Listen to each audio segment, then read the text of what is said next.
Hey all, and welcome back to Sonic Chronicles, The Dark Brotherhood. We have entered the final third of the game, and while we're still on the quest for the Chaos Emeralds, we have another alien race to meet right now. And Richie, I know you said you'd get the page up when we actually met them, but I would like you to get it up now. Let's meet the Voxai, shall we? Yeah, thankfully I was pretty on the ball there, so I was already there. So the Voxai are sort of these little pink jellyfish, manta ray type things. Yeah. They're a bit weird. But basically, what the Sonic Wiki states is that the physical design might have been inspired by Mantine or even Kyogre, since they have a similar body structure, but whether that is the case or not is a completely different kettle of fish. I always saw them as that one alien race that like to preach a lot in the Mass Effect series, who were always talking about the Enkindlers. I mentioned this before, I have no idea what their actual name is. There was just one side mission that involved like buying them like a preaching license or getting them to fuck off the Citadel and whatnot. Obviously, depending on whether you were Paragon or Renegade, you could, alter the situation to your liking. But the main crux of the matter here is, I guess Ix used the Voxai to help control a lot of his legion. So I guess getting these guys on our side is probably in our best intentions, right now. Yes, pretty much. And also, I was just sort of looking at the Mass Effect thing to see if it would say, and it doesn't seem to. All I know is that the planet that the place where it takes place is Presidium. That's about as much as I was able to get to. They might be called Enkindlers or something. No, Enkindlers are the code for the Protheans, I believe. Oh. I don't know. I don't play Mass Effect. And I'm pretty sure the Presidium isn't actually a planet. It's like a massive space station. You see, this is what happens when I don't play things. I'm just like, I need facts, and then the first thing that came up was a walkthrough, because you said preaching permit, and I was just like, oh, maybe that'll help me find it. No. Anyway, nice to see that there's a thriving economy on the Voxai planet, and they buy stuff like gloves that you're not using, despite the fact that none of them have proper hands or fingers. Whoa, it might come in handy. Like, maybe there's a resale market on one of the other colonies once they get over. Like, this is weird, the fact that they have a proper functioning shop and that, despite the fact there's this weird mind control thing going on, as you can tell by the way that they talk like Red from Pokemon at the time being. They just talk in ellipses. That's pretty much all they're saying right now. Fair dues. So, just in terms of battle hardiness and whatnot, Richie, since we're going into a battle with the dominated Voxai citizen here, how do they operate? Are there any strengths that we haven't come up against before? What do they excel in? Well, for starters, you're asking me to find the battle thing on these, and honestly, the Sonic Wiki is not well enough structured for me to find that. So I might have to do a little bit of extra jiggery pokery. But in terms of what I can reveal to you, is that they are the only race in the Twilight Cage to occupy 2 planetoids, and also there are 4 characters who are immune to the, mind control stuff that goes on. And also the designs on the top/front of their heads seem to resemble eyes, but whether that is true or not is a different kettle of fish. So, Flame, I'll hand things over to you in terms of, like, battle and whatnot. Mate, what do the Voxai have in store for us?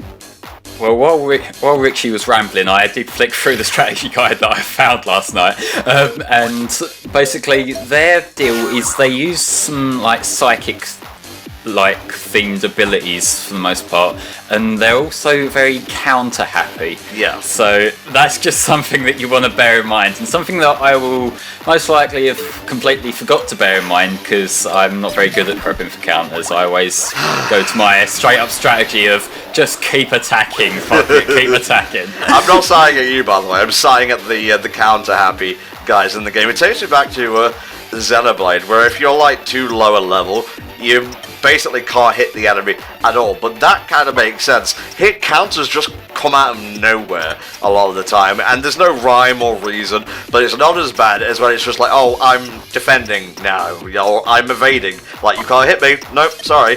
Like, at least with the Vox, they're psychic, that makes sense, because they can sense your movements and whatnot.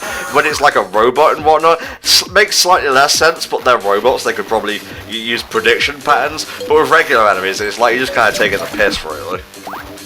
Pretty much, although I would say that just in general, it's always a bad sign of enemy design whenever you have enemies that can just sort of avoid attacks like that. I think it is one of the reasons why Chronicles ends up being a more frustrating battle experience than it really should be, because if you look at the majority of RPGs, you do not have many instances where the opponent will outright dodge your attacks. I will say, you say that, but fighting fucking Koga's gym in Pokemon Let's Go, like, I was just going back through that, and there's this one muck that gave me so much fucking grief, because it got stupidly lucky with Protect, and would just spam it. Yes, I mean, so that that can happen elsewhere yes. as well. The thing with that is, like, instant, the thing with Protect is, like, the more you use it, the less chance it has to work, but apparently the AI doesn't give a shit about that. It will just keep on using it. Yeah, but, you know, occasionally when you've got cheating AI like that, you can get locked in a battle against the same fucking Pokemon for literally 7 minutes straight, which wasn't fun. I mean, yes, that is true, but there are obviously technically structures in place that normally would allow for it to not be easily broken, because, yeah, as Tom said, it is, when you use Protect, it is meant to decrease in likelihood of working on sort of every subsequent move, or something to that effect. So there are structures in place, whereas here it is just very much seemingly at random as to whether things are going to hit or not, and that's just not very fair. To be fair, I think I took out Koga using my Nidoking, so 1, the poison had no effect, and, like, 2, I had, like, I think I used, Earth Power, or something along those lines. I forget the exact move. It may have been, like, No, it couldn't have been Earthquake, because I'm pretty sure you get that for the final gym. It was ground-related. I countered him with, you know, special attacks and such and so on. I know Earthquake is probably like... I'm on a rant here. I'm on a ramble. My brain is shutting down. I think the Vox have actually got to me. Is that meant to be, like... Sorry, the Vox Eye. Is it meant to be a Vox Populi reference or something? Is that why they named them that? Not entirely sure. Let's have a look at a bit of Latin stuff. Okay. So Vox is voice. Obviously, Vox Populi is voice of the people. But obviously there are different kind of suffixes and stuff that you can go on. You've got Vox Dei, which is the voice of God. So effectively what we've got here is the voice of something, but it's not really clear what that voice is. But I suppose that is sort of the point, because it is one voice amongst all of them. So you are probably right on going along the lines of the Vox Populi route. I think they missed a trick in not letting you recruit members of each race to your team. I know they wanted to keep it, like, Sonic-centric, and I appreciate that. It, you know, helps focus the game, but this is BioWare we're talking about, and Mass Effect is, you know, one of its defining attributes is letting you get non-human characters in the pie. Like, you have Garrus, you have Tally, you have, like, Grunt and so on. I think his name was Grunt. He was the Krogan from Mass Effect 2. Yes. I want to say. And, yeah, just stuff like that would have been cool. Like, maybe you could have had a weedy Kron or something. And we do actually team up with one of the Voxi later on, but he's never, like, in your party to any degree, so... Yeah, I have to say, I think that would have been a very interesting route to take. And to be honest, it would, while, like, all of the alien designs in here are pretty cool... Yeah, I agree. I wouldn't say that any of them are particularly memorable in the sense of all of the alien race, members of the alien race look pretty much alike. So it's just like they're effectively one character no matter which race you're dealing with. And you just sort of end up in that whole, it's okay. Whereas I think if they'd actually gone to the effort of having party members made out of these alien races, they would be a lot more fascinating. Because one, you've then got to do obviously a bit more work in terms of making sure that the races look different, and so you've got a sort of a follow-through resemblance, but each each character is somewhat unique. Because then that's more personality, and then that means that you're more likely to engage with them. Because, I mean, to be fair, I don't really, like, until coming back to this game, I would not have been able to tell you anything like Zoa, Nurgle, Kron, Voxai. I would have been like, I'm sorry, I remember there were aliens, but I couldn't tell you what they looked like or what they were. Yeah. And it's only coming back to them, I'm just like, oh yeah, those were a thing. Whereas I think if, you know, I remember Shade because she's an actual character. I think that sort of, that it was a missed trick, really. Yeah. How do you feel about this, Flame? Oh, I kind of feel like it's possibly something that was cut for time, or something that wasn't developed as much as it could have been. Because in terms of the story, it seems very much like it was written in a way that they could have had a character join you. Because obviously the story's structured in a way that, like, you're basically getting all of these different species on your side. Yeah. And so that lends itself naturally to possibly having one tag along with you. Like, we've had the leaders like the Slime Queen, and we've had the Kron leader, Crag I think his name was, and characters like that. Yes. And we've got that Crocious guy that we just spoke to and whatnot. So I feel like that, you know, the seeds are there, but given everything in this game seems to have been just pushed along at the last second, maybe it was just like toward the end of the game was where things started hitting the chopping board in that respect. Yes. And also, I have to just point out, obviously, Croesus is an actual ancient Greek. He was the king of Lydia, who, according to Herodotus, reigned for 14 years and was really quite rich.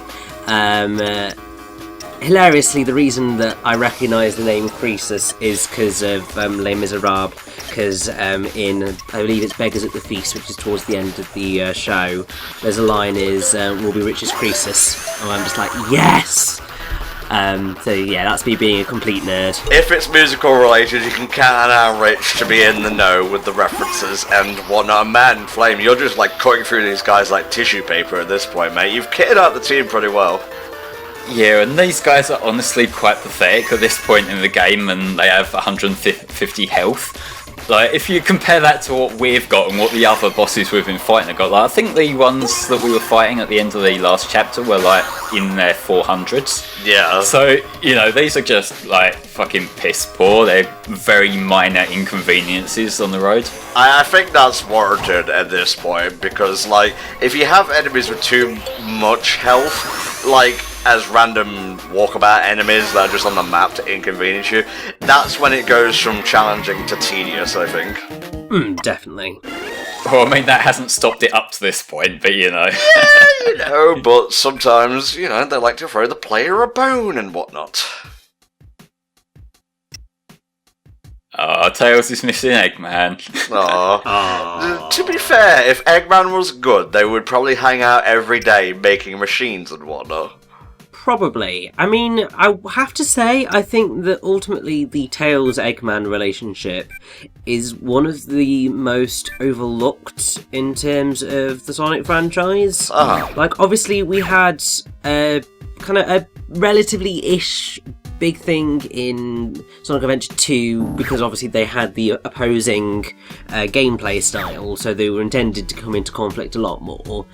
But outside of that, really the only time that they've properly interacted was Lost World, and that was pretty terrible. So, in terms of the narrative anyway, gameplay was a mixture. So I think that it is a fascinating opportunity, I suppose, because you got two of what are meant to be the best and brightest minds in this world, who are diametrically opposed in terms of what they want to do with their talents. and sort of how that interacts. It's quite an interesting thing to explore. It's just a shame that they've not really deigned to actually explore it. Okay, cool. There's a guy named Phoebes, or Phoebes, however you pronounce it. It's obviously got a Greek/Roman vibe running throughout the whole game. We saw this with the Nocturnus and whatnot. So, yeah, let's go grab whatever is in his house, or Flame can do whatever he wants. He is the one playing in the game. After all, I actually dig this world quite a bit. I like the Voxai as an alien race. Like, the world is nice and colourful and whatnot. I'm not sure about, like, them as challenges and whatnot, because psychic enemies are always a bit annoying to fight, you know? Yeah, agreed. But also you are right with Thebes being a Greek city, and basically all of the Voxai stuff is related to Greece, basically, which is quite cool. I'm not lost, I swear, guys. I was wondering, like, what your destination was, because you just seem to be walking in circles. Well, the trouble that I have with sections like this is remembering which of the teleporters go to where. Yeah, that old chestnut. Okay. So yeah, we're being accused of being outer minds, which is basically people who are not affected by the, like, mind reading thing that the rest of them are all affected by. Oh, yes. And obviously that whole thing with the Cretius guy, he is also one that's not being affected for whatever reasons. Like, he was able to talk to us normally rather than just talking in ellipsis. So that's kind of where we've got the setup for conflict going on here. So, does this planet hold more than one Chaos Emerald? That I can't remember. Because so much of this, like, backwards and forwards fetch quest for the Chaos Emerald stuff did sort of blur together to me. Like, I remember the locations and the creatures we interact with, but not necessarily the story beats. Yeah, I totally get that. I mean, I know that, so you've got the two Voxai colonies, you've got Alpha and Beta. I believe this is Beta, and then we'll move on to Alpha, which is where we'll deal with the Overmind. Yeah. And all of that jazz. But I can't remember whether there's anything sort of really after that, because I think we just go pretty much from the Voxai into the Citadel Showdown, which is the end of the game, really, isn't it? Well, in our case, we will have a entire part of lore dump first. But, you know, in terms of how the story intends you to go... Yeah. But, yeah, that there, we can't get in there quite just yet. But that is, like, the transition point between the two sectors of the Voxai. Oh, okay, fair enough. Have we tried using the password? Let's see if that will get us in there. My favourite variant of that comes in Detroit Become Human. Yes. I'm not going to spoil what it is, but it's perfectly in character for the person who uses it, and it has a great payoff. It really is, yeah. Are we going to be doing our redemption run of that sometime this year, Flame? Yeah, can't see why not. Can go through and, like, go for the good ending rather than Tom gets fucked by everything ending. I mean, yes, that would be quite fascinating to see, because, yeah, you really screwed the pooch on that one. It was not my fault. There was a shrubbery, and it impeded my victory. A likely story. Likely story is what fucking happened. It was the bush officer, the bush. That's what they always say. Oh god, there's these things make me uncomfortable.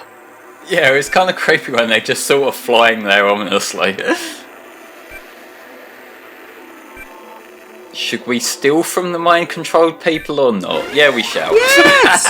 Of course! Unless they get, like, a fault warning to stop us and whatnot, they're just going about doing their own thing. Pretty much, yeah.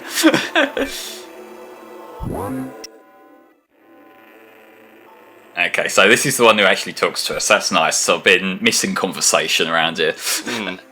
The Overmind urged us to build, and the great emeralds arrived, and the Overmind kind of went wackadoo. Luckily, we are protected from whatever psychic signals are flowing through the air, thanks to our own Chaos Emeralds, which is weird. I don't recall the Chaos Emeralds having any kind of psychic capabilities in any other game or piece of media in the series, but it makes sense they are the Chaos Emeralds. They deal with chaos energy. they are the plot convenience emeralds, let's be fair, that's what they've always been in Sonic, but like, I feel like there's the idea of maybe the Chaos Emeralds do have some kind of repelling capabilities, because if you think what's traditionally happened is that the emeralds are scattered after they've been used in batches of 7, so there's a possibility that there's something there, but maybe I'm giving them too much credit. Nah, whatever. I mean, the way that I would perceive it is that everything that we've seen of the Chaos Emeralds is that they're effectively like batteries. So obviously they used to charge up all manner of things. They charge up Sonic to turn him into Supersonic, etc. So using that logic of Chaos Emeralds as battery, perhaps the Overmind had some capabilities, but then using the Chaos Emeralds as a sort of battery charging agent, that allowed it to have more than enough control to be able to then take over, so that might be what's going on here. Rather than merely a psychic element to the Chaos Emeralds. Okay, so Supersonic's powered by fucking Duracell, got it. Basically, yes.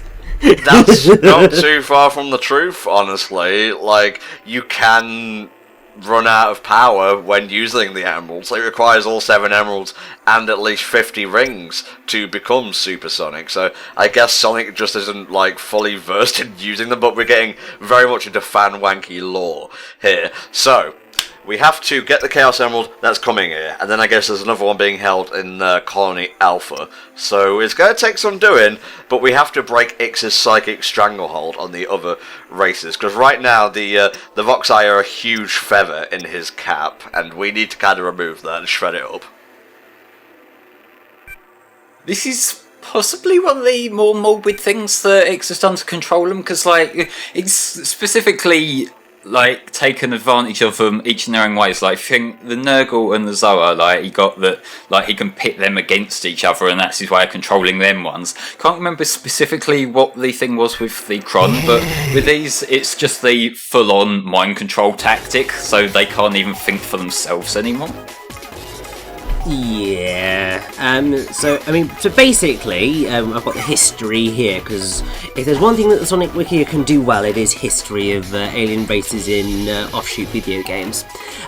So they are said to be natives to the Chron colony. However, they were pulled into the Twilight Age and imprisoned there by a mysterious force called Argus, as they were too powerful of a race to roam around.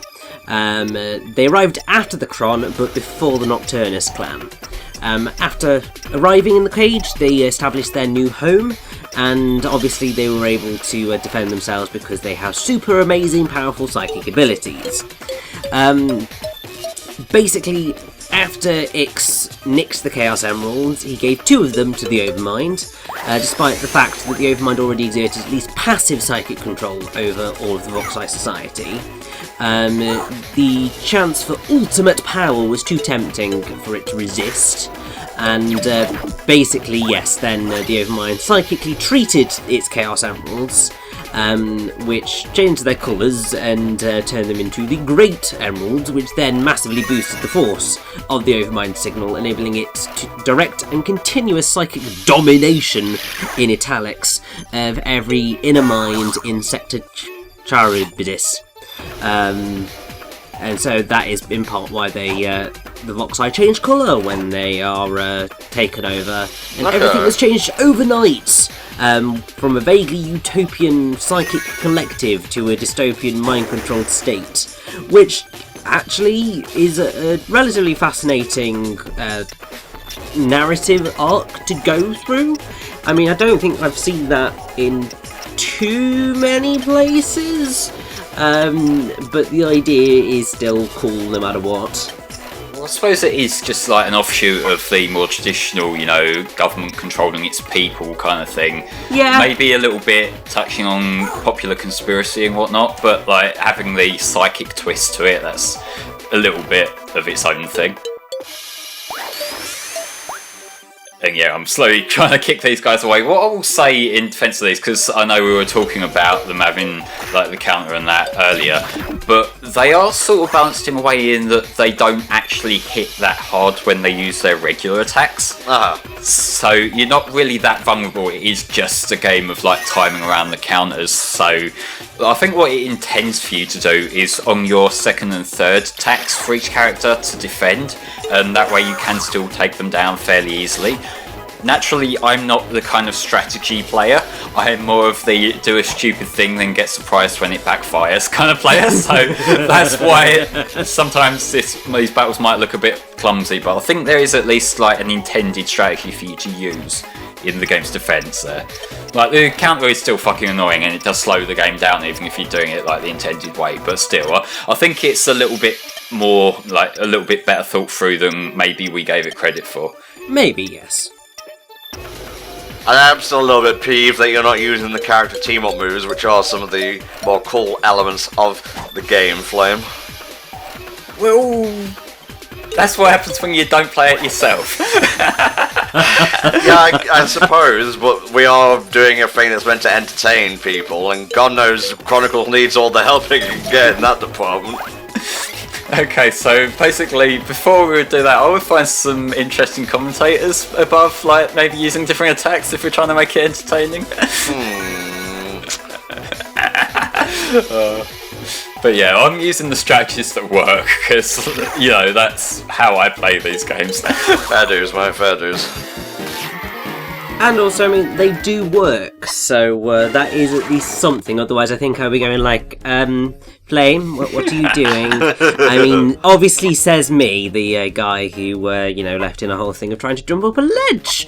Yeah, Richie, you have no fucking right to talk when it comes to the gameplay. I love the fact you got crazy beans for beating these guys back into sanity. Yep, I can't remember what they do and I'm never going to use them, but hey, it's cool that I got them. Fair dues, fair dues. Okay, so this is a stealthy fucker, that's good to have on our side. Nice. Alright, let's just take this shit and no, we're just leaving. No, we stole it earlier, remember? Oh, right, yeah, sorry, that battle seemed like weak, so, I don't know, I think the great overmind is slowly taking me over. Soon I will be evil Tom 64. Now, one thing you probably saw me do earlier that we didn't address is that Shadow and Shade both have this kind of teleport power that you can use to get inside those pink things here. We haven't got much use from it in this section of the Fox Eye area, but we will in the next one, because that's more built with that in mind. This one, it's more just like getting on chow eggs and items and shit. Mm-hmm. But, you know, they're gently introducing it to us, which I can understand.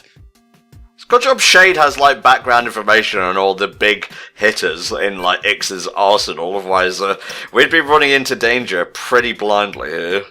Oh, definitely. And also, briefly just to mention, Crazy Beans boosts a selected character in a random way.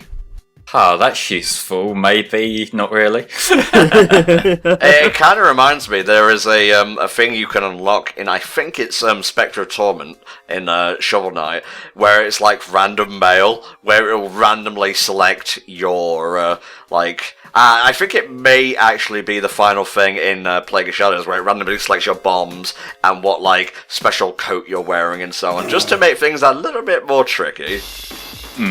It's not the sort of item I would want to rely on in an RPG when, in theory at least, you're supposed to be thinking strategically about how you take on the enemies, and it's like, oh, we're going to boost this random stat, fuck knows which one.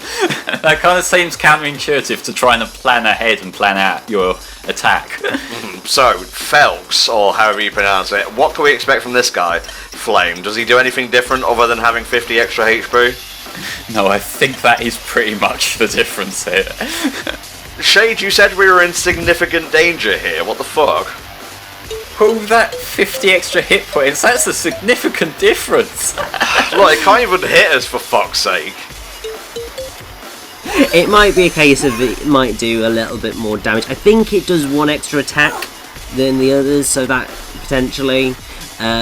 but one thing I do want to bring up, which is quite fun, is that Felxi, as I'm assuming how you pronounce it, is presumably named after Felxipeia, which is one of the named sirens in Greek mythology. The reason for that being is that there are three other Voxai that we're going to come across, Leucosia, Ligaia and Riadne.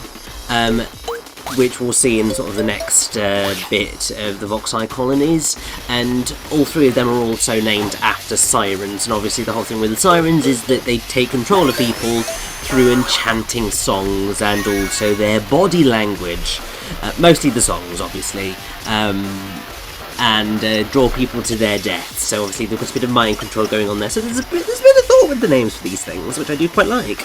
Well, the thing that stands out to me with the ancient Greek sirens is that really fucking annoying desert section from the first God of War, where you're just wandering around trying to find them based on the audio cues. Fuck that section, by the way. I think I remember helping Tanner through that bit in one of our marathons. Was that would have been the Sony fun, wouldn't it? Yeah. That is just such an annoying section of the game, because you are reliant entirely on the audio cues, and if you're not that good at detecting where the sounds are coming from, which I'm not, you end up just constantly scanning the entire desert hoping you bump into one. So yeah, that's my little thing that stuck with me months after I played the game. Well, you hold on to like grudges like that, Flame. You don't let them go whole. Oh, is that a common trait of mine? Because I haven't noticed it myself, but it probably is a fact. Well, you allow yourself to think of yourself as good and rational and whatnot, but sometimes deep down there's pain there. I'm glad you can give me a personality, because I didn't think I had one. Yeah, maybe I'm giving you too much credit here, Flame. Yeah, well, like, if you could be, like, the writer for my life, don't fuck me up too much, please. No, I will just, like, I'll have Richie ghostwrite, because that's the only way we're getting you a decent character arc, okay? Works for me.